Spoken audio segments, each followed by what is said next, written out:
Olá, eu sou Roberto Pires, este é o Céu da Hora que está começando. Na edição de hoje você vai ver que o ICMS, ou a redução dele, gera debate na Assembleia Legislativa do Ceará. E tem mais, avança o projeto no Senado. E Bolsonaro, a polícia e as ações do dia de hoje. Esses e outros assuntos em instantes.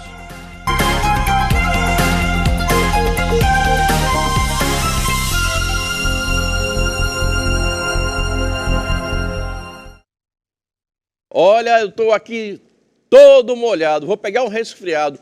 Pense numa chuva que eu peguei. Resolvi sair para pegar um ônibus. Péssima escolha no dia de hoje. Fortaleza teve uma madrugada de chuva. Transtornos, semáforos apagados, buracos, um caos. Mas dizem que a cidade está linda.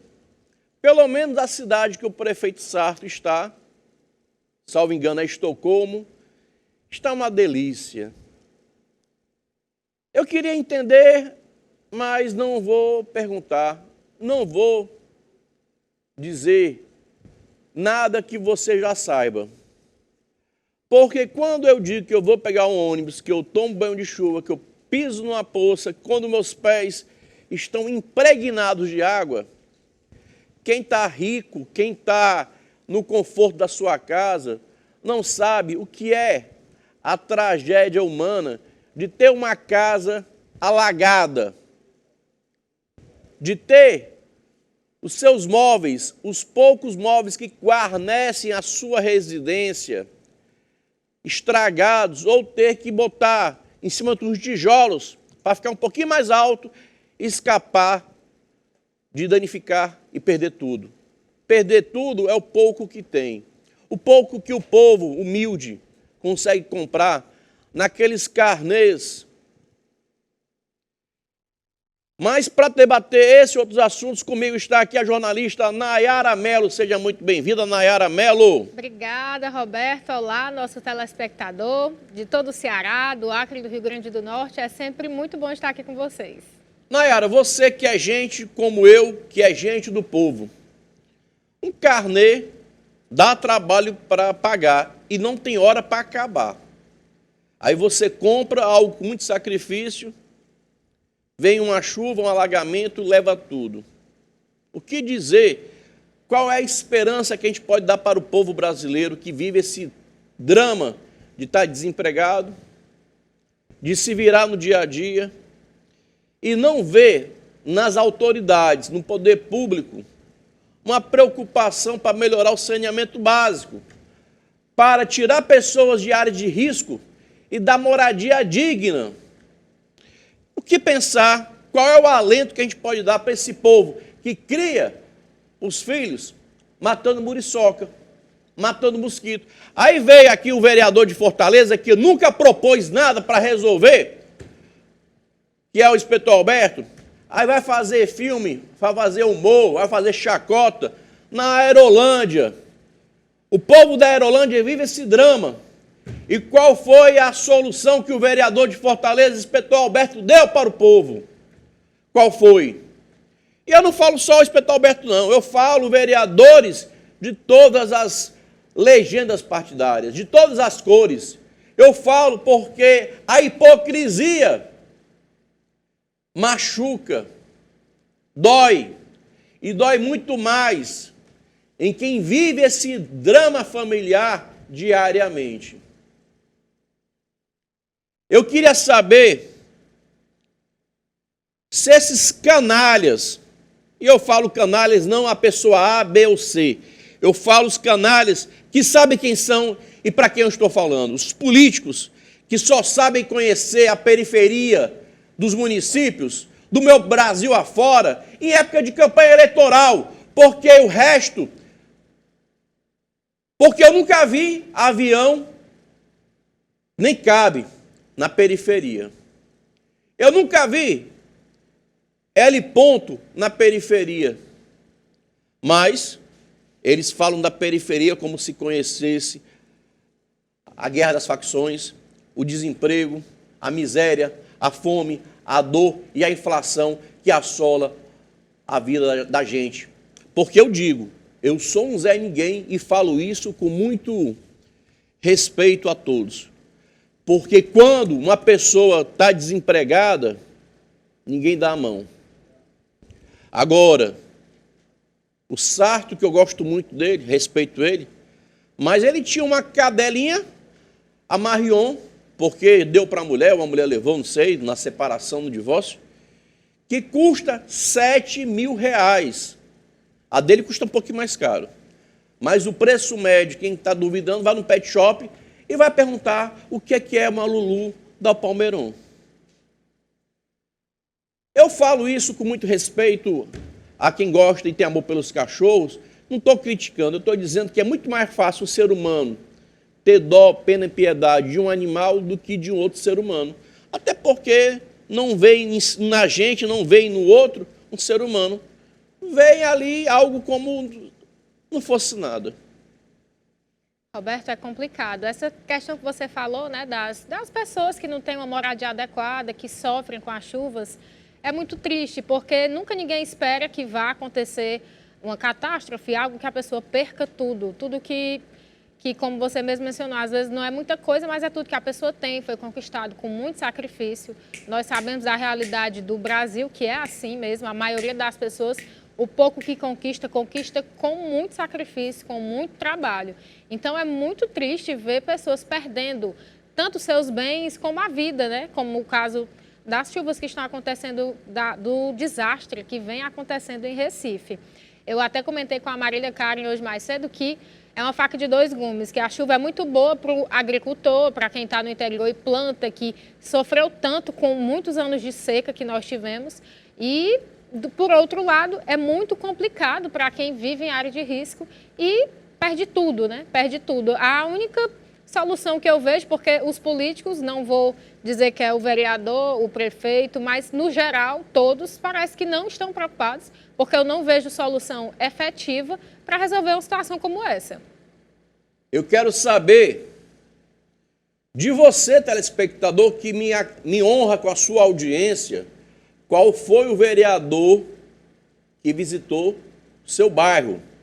Você que está em Rio Branco, no Acre também, que tem o governador Gladson Cameli, o prefeito Tião Bocalão, salvo engano, acho que eu estou doido aqui. Eu quero saber, no Rio Grande do Norte, a governadora Fátima, do PT, o que é que essa turma tem feito para melhorar, pelo menos amenizar a tragédia eminente, repetida, recorrente da população que mora em áreas de risco. Em Pernambuco morreram mais de 100 pessoas. Em Pernambuco aconteceu o que aconteceu na Bahia, só que a diferença é que na Bahia foi a área rural que foi invadida pela força dos rios. O efeito da natureza foi um desastre combinado com a chuva e a escolha em terreno inapropriado e inadequado para construir. Só que quando se constrói, se pede uma autorização da prefeitura, e quando não pede, a prefeitura deveria, mas não faz, fiscalizar. A verdade é essa, que as prefeituras não fiscalizam. Quantas ruas tem o seu espaço invadido pelo pobre e pelo rico? Quantas ruas tem o calçamento totalmente ocupado de forma irregular? Aí depois vem um discurso bonito e falacioso para o cadeirante, para o cego, para o gordo, para o velho, para o idoso, para a criança, que não funciona. Eu queria entender como é que o Brasil ainda não conseguiu aperfeiçoar as instituições como a Câmara Municipal, como o Ministério Público, como a polícia, porque eram para andarem de mãos dadas, solucionando os conflitos sociais reais e eminentes, diários, de uma população que, como eu disse, acorda cedo para pegar o ônibus, Chega, espera 1 hora na escuridão, porque quem acorda para trabalhar, acorda 5 horas da manhã e já está na parada do ônibus. Mas essas pessoas não são respeitadas, não merecem e não têm dignidade. É isso que eu estou me revoltando e eu escuto isso porque eu vejo as pessoas chorando nas ruas. Uma moça jovem como a Nayara, que tem a vaidade de fazer uma escova, passar uma maquiagem, pode andar na chuva, pode esperar um ônibus e não ter um ônibus para servir a população? Roberto, é complicada a situação. Quando tem, ainda demora, né? Ainda tem esse detalhe. Você fica tempos e tempos esperando na chuva, porque muitas paradas nem coberta tem. Eu vou fazer disso, Nayara Mello. Eu vou organizar aqui a participação de quem está mandando mensagem pelo WhatsApp e vou procurar a Marília Karen, porque no próximo bloco tem mais da hora. Vamos para o intervalo.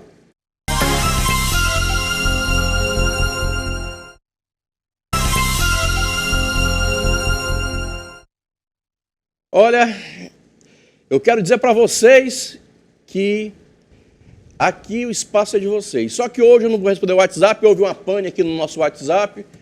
Eu vou pedir quem quiser participar. Eu vou até olhar, saber se tem Instagram aqui hoje. Enquanto eu pesquiso aqui as redes sociais da TV União, você fica por dentro da notícia com Nayara Mello. Gente, aqui em Fortaleza ainda é obrigatório o uso de máscaras em ambientes como, por exemplo, o transporte público. Então, mas nem todo mundo está cumprindo com essa obrigação. Vamos conferir na matéria. Passageiros, cobradores e motoristas de ônibus circulam em terminais de transporte público sem cumprir a exigência do uso de máscaras em Fortaleza. Também foram flagrados fiscais nas plataformas sem o equipamento de proteção nesta quinta-feira no terminal da Messejana. O decreto estadual do dia 15 de abril, anunciado pela governadora do Ceará, recomenda a desobrigação do uso de máscaras em ambientes fechados, com as exceções em hospitais e transporte público. O terminal de Messejana possui 33 paradas de ônibus distribuídas nas 3 plataformas.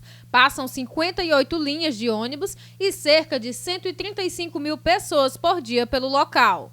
O Sindiônibus informou que desde março de 2020 foram implantadas medidas de enfrentamento à Covid. Segundo o órgão, todos os funcionários receberam máscaras, álcool em gel e material educativo. Também dispõe de acompanhamento com médico do trabalho e pias com água e sabão. Além disso, de acordo com o Sindiônibus, também foram realizadas campanhas internas de conscientização sobre a importância do uso da máscara facial e todos os cuidados necessários para evitar a transmissão da Covid. Já a empresa de transporte urbano de Fortaleza afirmou que orienta aos passageiros do transporte coletivo para o uso de máscaras no interior dos ônibus e nas plataformas dos terminais. A Etufor disse que foram instaladas pias com água e sabão e oferta de álcool em gel para higiene das mãos. A frota de ônibus do Sistema Regular de Fortaleza atualmente circula com as janelas abertas e que todos os veículos foram adesivados, reforçando a obrigatoriedade do uso da máscara. A Etufor afirmou ainda que será reforçada a orientação sobre o uso dos equipamentos de proteção aos motoristas e fiscais nos terminais de Fortaleza. Olha, hoje a gente está sem WhatsApp, então a gente não vai responder. Eu peço desculpas por não poder responder. A gente faz questão de responder a todos vocês. Então, quem puder participar hoje do programa está aqui. Opa, eu estou perturbado demais. Minha gente, eu acho que... Está aqui, vê se aqui você vê Rede União, pronto. Você está vendo aqui, você procura no Instagram Rede União. Aí você tem a foto da jornalista Nayara Mello e do Roberto Pires, esse que gosta de brigar com o povo, denunciar, trazer, ser a voz e a vez do povo cearense. Bom, você está aí, participa. Também tem o Facebook da Rede União. Deixa eu ver se eu acho aqui. Se você nunca acessou as redes da Rede União, você vai Rede União, aí você vai encontrar uma página chamada Rede União. E hoje tem aqui... já tem um comentário aqui, deixa eu ver, não apareceu o comentário para mim. Então você vai, olha, deixa eu ver. Bom, eu não estou conseguindo abrir, mas você vai lá e tem Rede União. E se quiser, vai e curtir, pronto, está aí, participou. É a sua vez, sua participação. Eu quero ouvir as críticas, eu não quero saber de ninguém dizendo que é o que... Melhor falar o que quiserem, né? Participem, né? Comentem na publicação do que você acabou de mostrar do Instagram, do Facebook, que o Roberto vai ficar dando uma olhada e vocês vão poder participar dessa maneira hoje. Olha, e vamos falar do que agora? Roberto, nós vamos falar agora das chuvas que estão acontecendo no nosso estado, pois segundo a FUNSEMI, o Ceará apresenta a terceira melhor quadra chuvosa dos últimos 10 anos.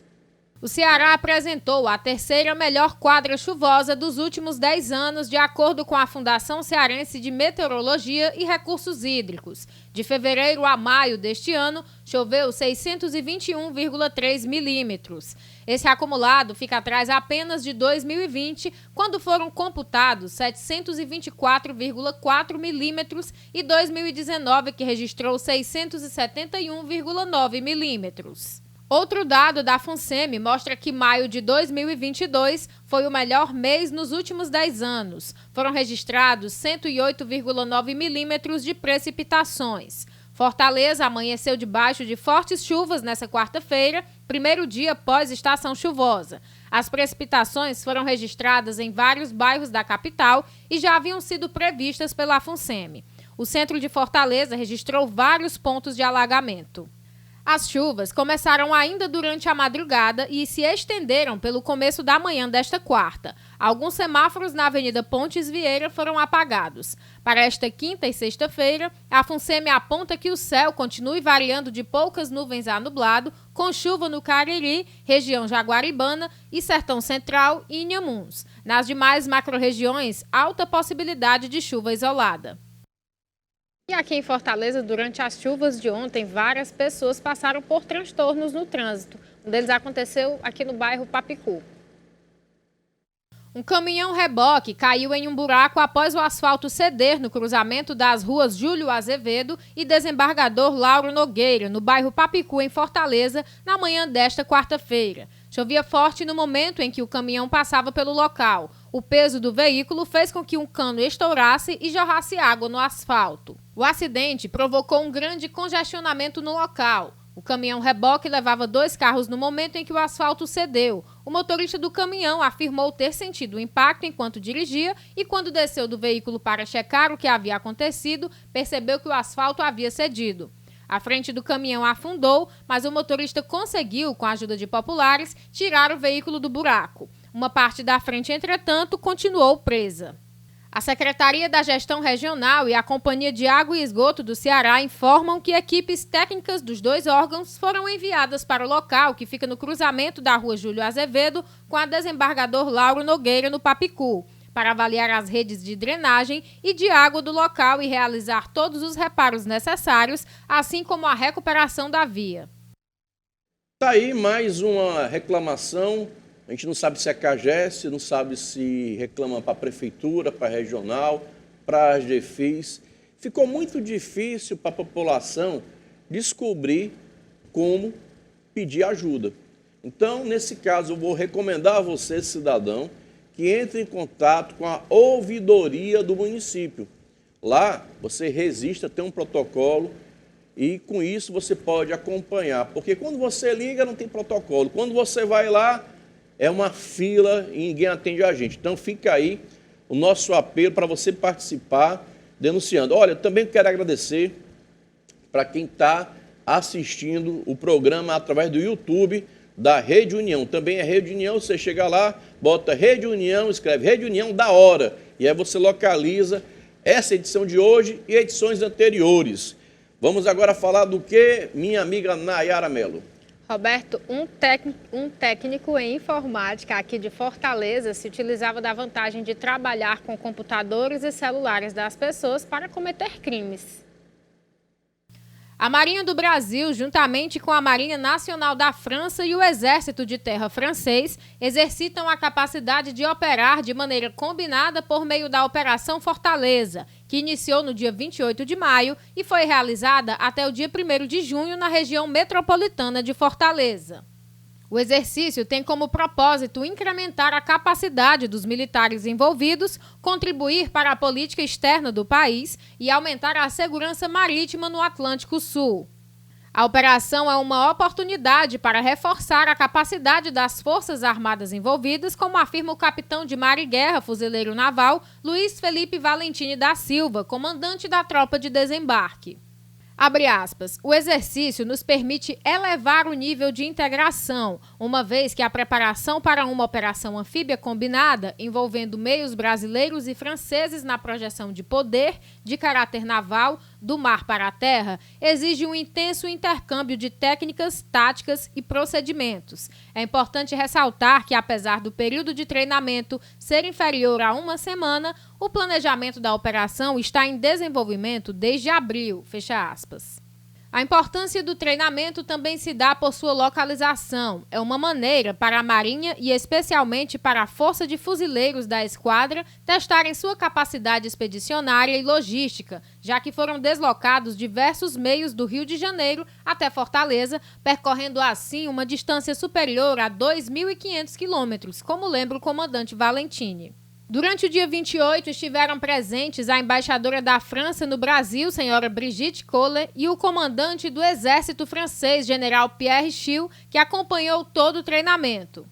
Nos dias que estiveram aqui, ocorreram diversos treinamentos como sobrevivência, oficina de explosivos, obstáculos, patrulha urbana e tiro. No primeiro dia de junho, foi realizada uma operação anfíbia na Praia Mansa, envolvendo navios e fuzileiros navais brasileiros e franceses. O exercício conta com a participação de mais de 450 militares das duas nacionalidades, além dos seguintes meios: porta-helicópteros anfíbio, Mistral e fragata Colbert da Marinha Nacional da França, navio patrulha oceânico Araguari e Clanf da Marinha do Brasil. Nesta quinta-feira, sobe para 122 o número de mortes devido às chuvas em Pernambuco, após o último corpo em Jaboatão dos Guararapes ser encontrado. Sobe para 122 o número de mortos na tragédia provocada pelas chuvas em Pernambuco. O último corpo, que era procurado na comunidade Bola de Ouro, no Curado 4, em Jaboatão dos Guararapes, no Grande Recife, foi encontrado pelas equipes de resgate na manhã desta quinta-feira. Neste sexto dia de trabalho de resgate, as buscas por outros 2 desaparecidos continuam em 2 locais diferentes na região metropolitana do Recife: a comunidade do Areeiro, em Camaragibe, e o bairro de Paratibe, em Paulista. Na comunidade Bola de Ouro, 3 casas foram atingidas e 6 foram arrastadas nos deslizamentos de barreiras. 6 pessoas morreram, sendo 4 da mesma família: a mãe, a avó paterna, um menino e uma menina. O total de desabrigados devido ao temporal também aumentou. Há no estado 7.312 pessoas nessa condição. Elas estão em 66 abrigos distribuídos em 27 municípios, segundo o governo do estado. Em Pernambuco, 24 cidades decretaram situação de emergência devido à enxurrada.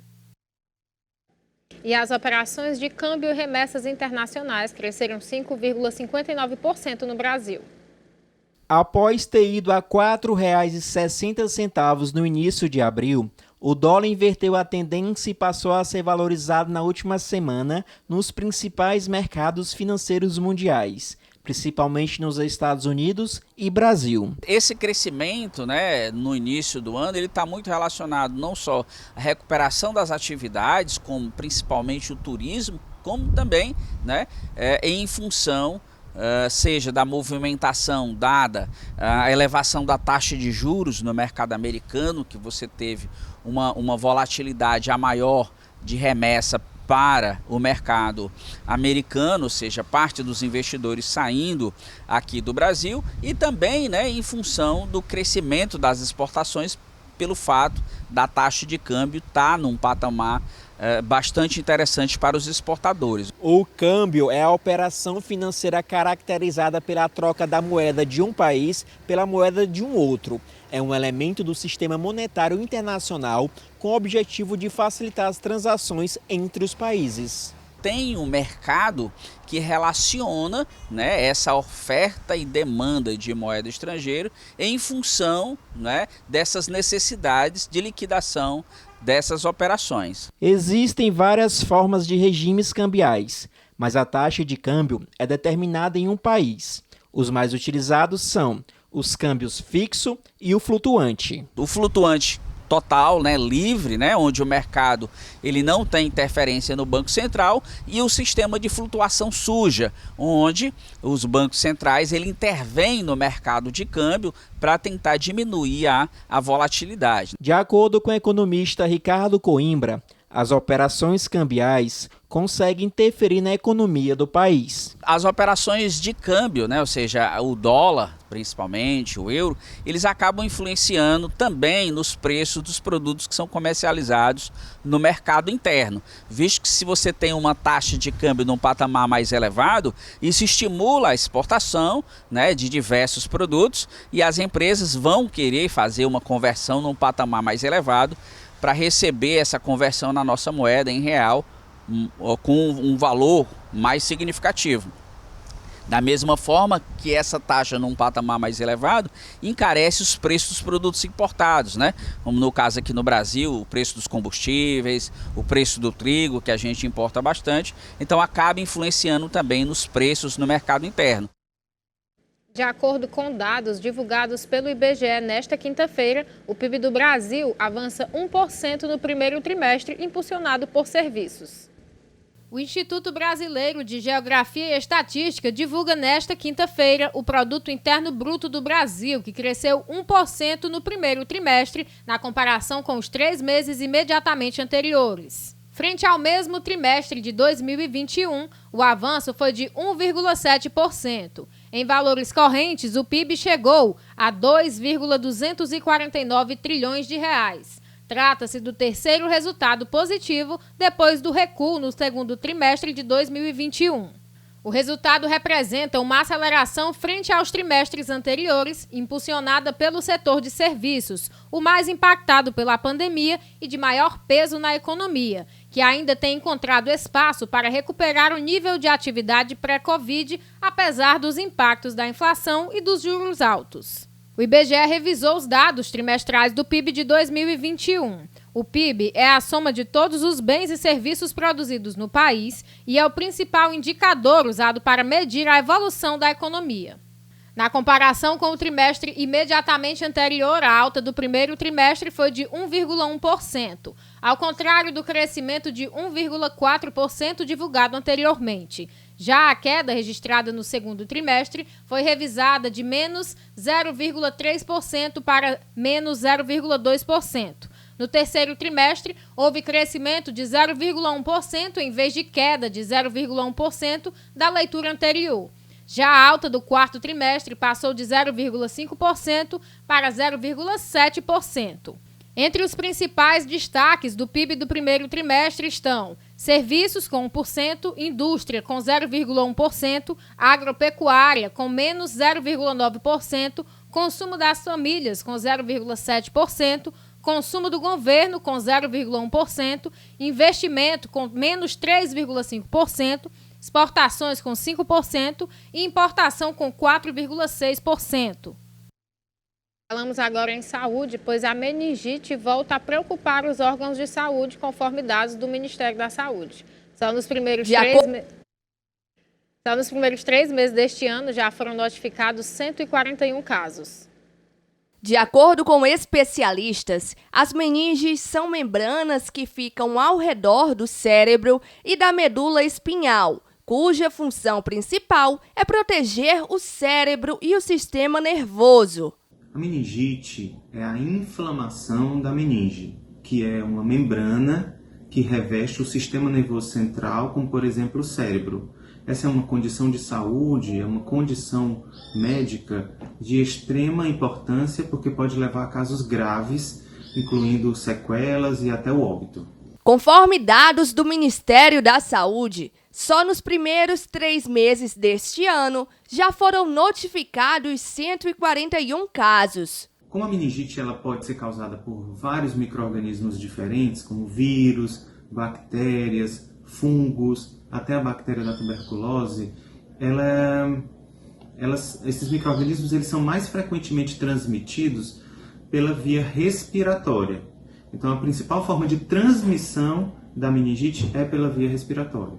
Entre os principais sintomas de meningite, podemos destacar febre alta, dor de cabeça forte, rigidez no pescoço, vômitos, confusão mental e dificuldade para se concentrar. O paciente que tem suspeita de meningite, ele deve ser considerado como uma emergência médica.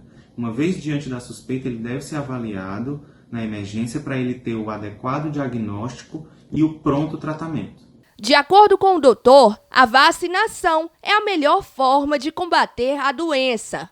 A principal forma de prevenção da meningite é manter o calendário vacinal em dia, porque a vacinação permite a proteção, a produção de anticorpos contra boa parte desses agentes que são causadores de meningite. Então, manter o calendário vacinal atualizado e as vacinas em dia são a principal ferramenta aí na prevenção do aparecimento de novos casos de meningite. Olha, lembrando que hoje a gente está sem o WhatsApp do programa, então a gente pede desculpas por não poder responder e não poder debater com vocês, mas sim, é possível. Você que está aí com o celular na mão, vai no Instagram da Rede União e clica na foto, curte a foto da gente e comenta para que a gente possa trazer a sua participação. Isso também é possível no Facebook. Então, tá aqui, você vai, entrou, tem, aí mandou, a gente vai, comenta, lê, e eu e a Nayara depois vamos interagir com vocês, ok? Vamos agora para o pequeno intervalo, na volta tem mais da hora.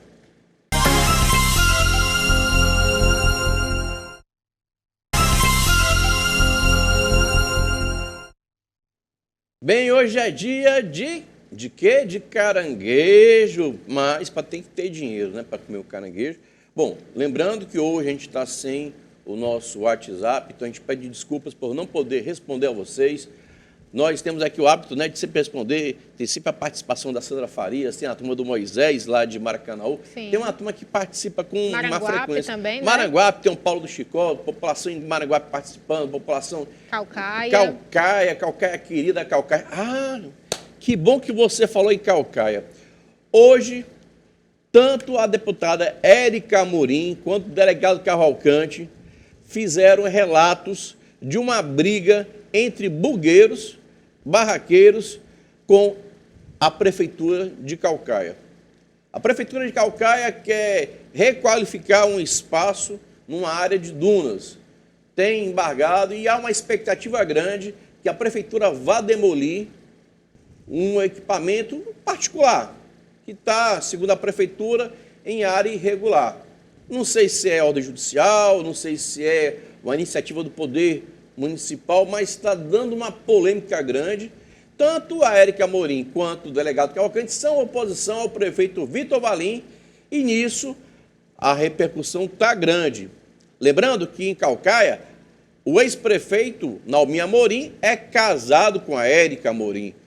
E isso potencializa o que acontece em Calcaia, porque a eleição para a prefeitura já está batendo na porta. Está todo mundo querendo alcançar a prefeitura. Então foi muito bom você falar em Calcaia, porque Calcaia é um território muito grande, tem muitos problemas, falta remédio, falta várias coisas, e fica esse bate-boca entre eles. Bom, após relatório do Tribunal Superior Eleitoral, o presidente disse que o sistema de votação continua íntegro. Veja na matéria. O presidente do Tribunal Superior Eleitoral, ministro Edson Fachin, recebeu na última segunda-feira o relatório final da Comissão de Entidades que participaram do teste público de segurança do Sistema Eletrônico das Eleições deste ano. O teste é um procedimento de praxe realizado desde 2009. De acordo com o relatório, o sistema de urna eletrônica continua íntegro e seguro, apesar dos achados identificados durante os testes. O documento é assinado pelos 10 membros da comissão, composta por representantes da Polícia Federal, do Ministério Público Federal, da OAB, do Congresso Nacional e do Tribunal de Contas da União, além de membros das áreas acadêmica e científica. No teste de segurança, o TSE, órgão responsável pelas eleições, convidou investigadores de diversas instituições para executar 29 planos de ataque aos equipamentos da urna eletrônica. As tentativas de burlar o sistema de segurança ocorreram por meio da disponibilização do código-fonte, procedimento no qual o tribunal entrega aos participantes a chave da programação das máquinas que compõem a urna, como fazem os componentes que fazem o recebimento de transmissão e apuração dos votos.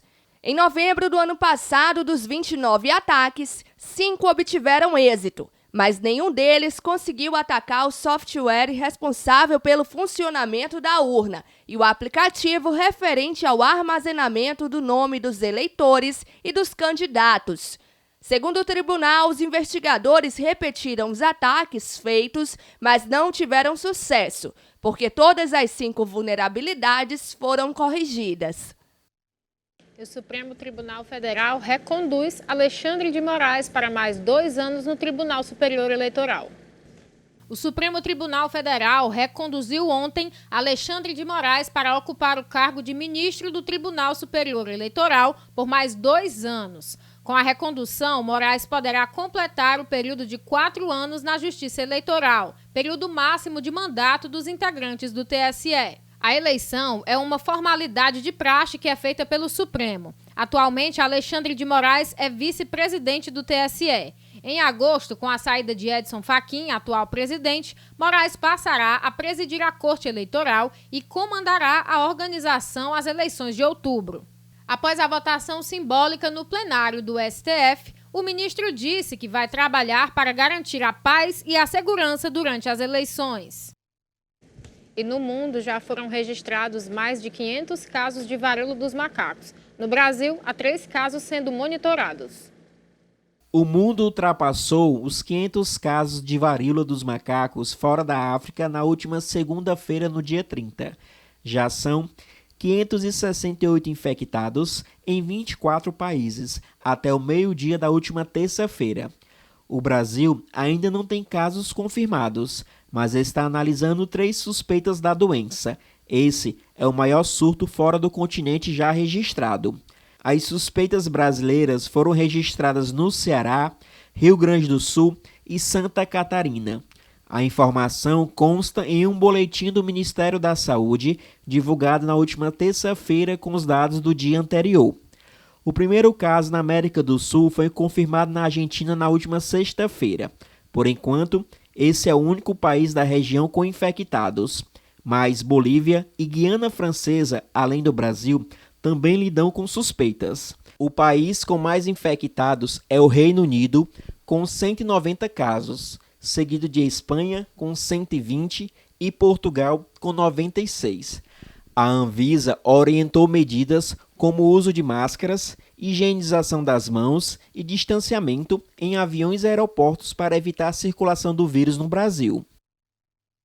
E hoje, na Câmara dos Deputados, injúria racial e medidas protetivas para idosos serão temas abordados no plenário.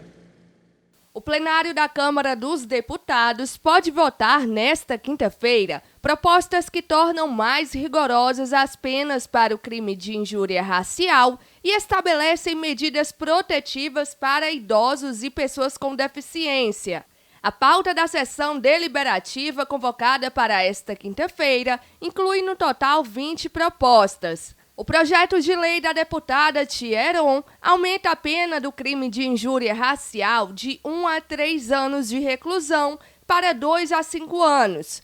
A pena atual é mantida para a injúria relativa à religião ou à condição da pessoa idosa ou com deficiência. O aumento do tempo de reclusão será para casos relacionados à raça, cor, etnia ou procedência nacional. Já no Senado, o projeto de lei inclui medidas protetivas para idosos e pessoas com deficiência, a serem decretadas pelo juiz no caso de violência ou da iminência dela. Entre elas estão apreensão imediata de arma de fogo sob posse do agressor, afastamento temporário ou definitivo do lar ou domicílio da vítima ou do local de convivência com ela e a proibição de aproximação da vítima, de seus familiares e das testemunhas, com um limite mínimo de distância entre esses e o agressor. No Rio Grande do Norte, nos 5 primeiros meses deste ano, foram registradas 10 vezes mais casos de dengue do que no mesmo período de 2021. De acordo com o último boletim epidemiológico de arboviroses, de janeiro a 21 de maio de 2022, foram confirmados mais de 3.000 casos de dengue no estado. Em 2021, neste mesmo período, foram 311. Os dados da Secretaria Estadual de Saúde publicado revelaram que ainda não foram notificados. Foram 20.258 casos de dengue até 21 de maio. Destes, 2.392 foram descartados e outros 17.866 seguem em investigação. 9 mortes estão em investigação e um óbito causado pela dengue foi confirmado no Rio Grande do Norte. E na última eleição realizada em 2018, 42 milhões de pessoas não escolheram nenhum candidato no segundo turno, ou seja, pessoas que votaram nulo ou em branco, mas o que esses números podem impactar nas eleições? Veja na matéria. Em períodos eleitorais que acontecem a cada 2 anos no país, dúvidas a respeito do voto nulo e do voto branco afetam diversos eleitores brasileiros. O voto nulo traduz uma rejeição do eleitor aos nomes de todos os candidatos apresentados pelos respectivos partidos. O voto branco traduz também uma indiferença em relação aos nomes apresentados. De acordo com a coordenadora de eleições do TRE do Ceará, caso as eleições tenham mais de 50% dos votos nulos, a eleição não é cancelada. Existe até uma desinformação sobre esse assunto e é sempre recorrente numa eleição, é de que se mais de 50% dos votos forem nulos, a eleição está anulada. Nós teremos uma outra eleição. Isso não é verdade. A eleição ela só é anulada quando os votos nulos eles são anuláveis por uma decisão judicial. O candidato foi cassado, houve uma fraude. Então, esses votos, no primeiro momento, eles são considerados válidos, mas depois da eleição, o candidato eleito perde esses votos porque os votos se tornam nulos. Aí sim. Mas essa de dizer que se mais de 50% dos eleitores votarem nulo, anula a eleição, isso é uma desinformação. Com o objetivo de esclarecer dúvidas, o Tribunal Superior Eleitoral disponibiliza um número telefônico. Justamente pensando em esclarecer dúvidas, esclarecer sobre as desinformações, inclusive nós temos informações sobre votos nulos, votos brancos, o TSE criou um chatbot, que é um número de WhatsApp, em que o eleitor cadastra e fica recebendo informações. Segundo Edna Saboia, os votos brancos e nulos têm o poder de interferir no resultado das eleições. Geralmente, numa eleição, nós temos um percentual aí de 7%, se considerado os votos nulos somados aos votos brancos. E isso interfere, sim. O resultado poderia ter sido diferente. Nós tivemos eleições municipais em que houve empate dos candidatos a prefeito. Então, quando há empate, vence o candidato mais velho. Mas perceba que um voto faria toda a diferença. Então, se aquele eleitor tivesse mudado a opção, tivesse participado politicamente, né, tivesse exercido seu direito de cidadão e escolhido um candidato, esse resultado poderia ter sido diferente. E na última quarta-feira, houve um esforço concentrado no Senado e foram confirmadas indicações para embaixadas, Conselho Nacional de Justiça, Conselho Nacional do Ministério Público e para a Agência Nacional de Cinema. O Senado realizou nesta última quarta-feira mais um esforço concentrado para a aprovação de autoridades. Convocado pelo presidente da Casa, Rodrigo Pacheco, esse esforço é importante porque as votações exigem um quórum especial e precisam ocorrer de forma presencial. Foram 9 autoridades confirmadas pelo plenário do Senado, sendo 5 diplomatas, 2 indicações para o Conselho Nacional de Justiça, uma para o Conselho Nacional do Ministério Público e outra para a Agência Nacional de Cinema. O diplomata Ademar Seabra da Cruz Júnior teve confirmada sua indicação para o cargo de embaixador do Brasil em Moçambique e comutativamente em Eswatini e em Madagascar. Luiz Eduardo de Aguiar Vilarinho Pedroso foi confirmado como novo embaixador do Brasil em El Salvador. Já Vilmar Rogério Coutinho Júnior foi confirmado para o cargo de embaixador do Brasil no Zimbábue. E Pedro Luiz Dalcero foi confirmado para chefiar a Embaixada Brasileira em São Tomé e Príncipe. Foram confirmadas 2 indicações para o Conselho Nacional de Justiça. Luiz Felipe Salomão, ministro do Superior Tribunal de Justiça, foi aprovado para o cargo de Corregedor Nacional de Justiça no biênio de 2022 a 2024. Enquanto João Paulo Santos foi aprovado para integrar o CNJ na vaga destinada ao Ministério Público. Outra indicação confirmada no plenário foi a de João Paulo Machado Gonçalves para o cargo de ouvidor-geral da Agência Nacional de Cinema. Os senadores ainda aprovaram um projeto de lei que disciplina a devolução de valores de tributos recolhidos por prestadores de serviço público de distribuição de energia elétrica. A matéria seguirá agora para a análise da Câmara dos Deputados. E de acordo com o levantamento semanal feito pela Agência Nacional de Petróleo, 4 estados brasileiros concentram os preços mais altos da gasolina.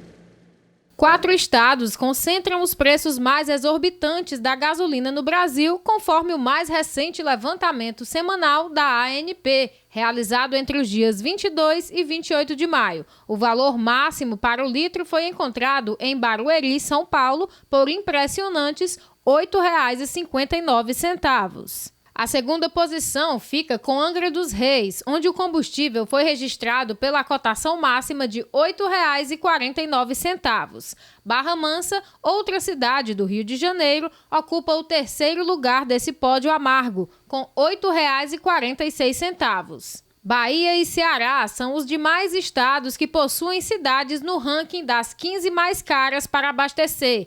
Destaque para Porto Seguro, onde foi assinalada a gasolina com valor mais alto do Nordeste, R$ 8,42, e quinto do país. No caso do Ceará, apenas a cidade de Crateús consta na lista. Por lá, o litro chega a R$ 8,30. As 4 cidades do Brasil com gasolina mais cara são Barueri, em primeiro lugar, custando R$ 8,59, Angra dos Reis, em segundo lugar, custando R$ 8,49, Barra Mansa, no Rio de Janeiro, também, custando R$ 8,46, Valença, também no Rio, custando R$ 8,44. O levantamento da ANP consultou preços em mais de 2.500 postos de combustíveis em todo o país. Sobre o ranking das cidades, vale frisar que a sondagem coleta dados apenas de parte dos municípios. Portanto, na prática, podem existir cotações ainda mais elevadas em outros municípios do Brasil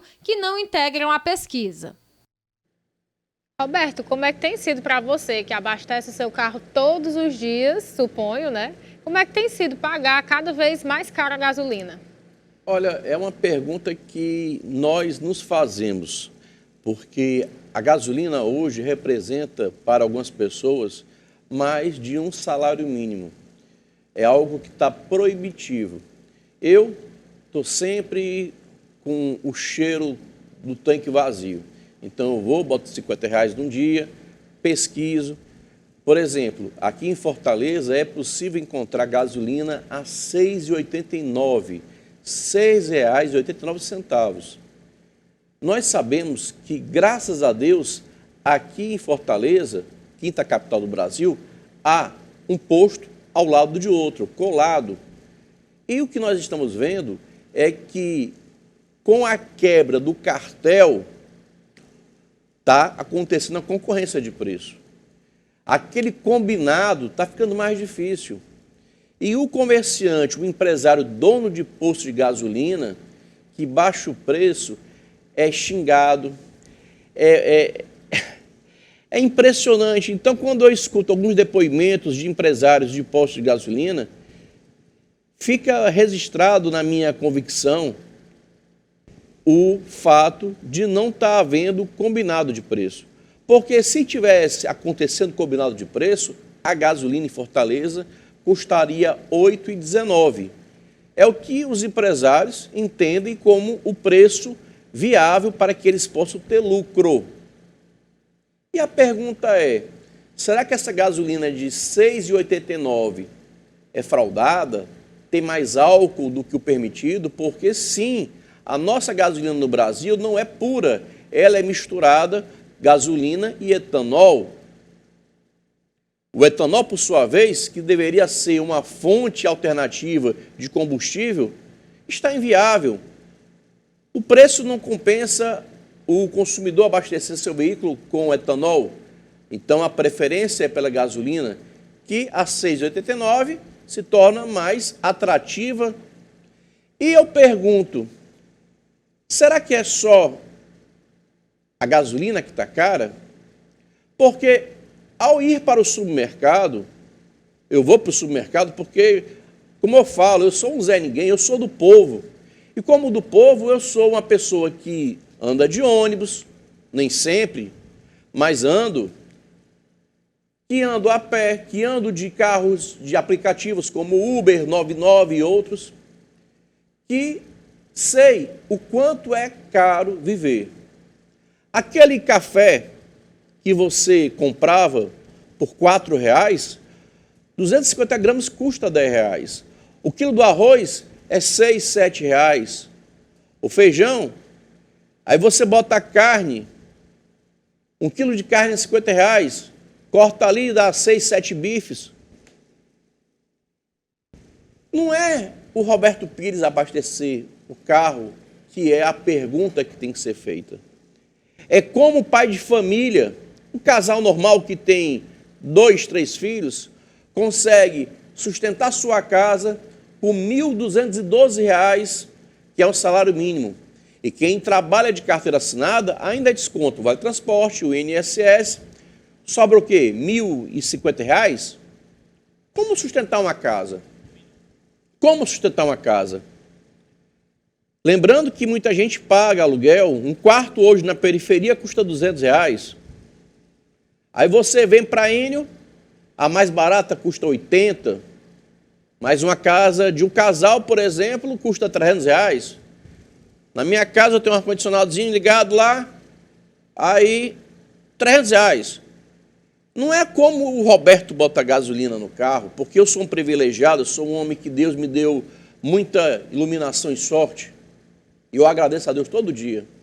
Mas pensar que os meus irmãos cearenses, meus irmãos do Acre, do Rio Grande do Norte, os brasileiros de modo geral, como é que se vira para sustentar uma casa? E olha que a gente está falando de quem está trabalhando.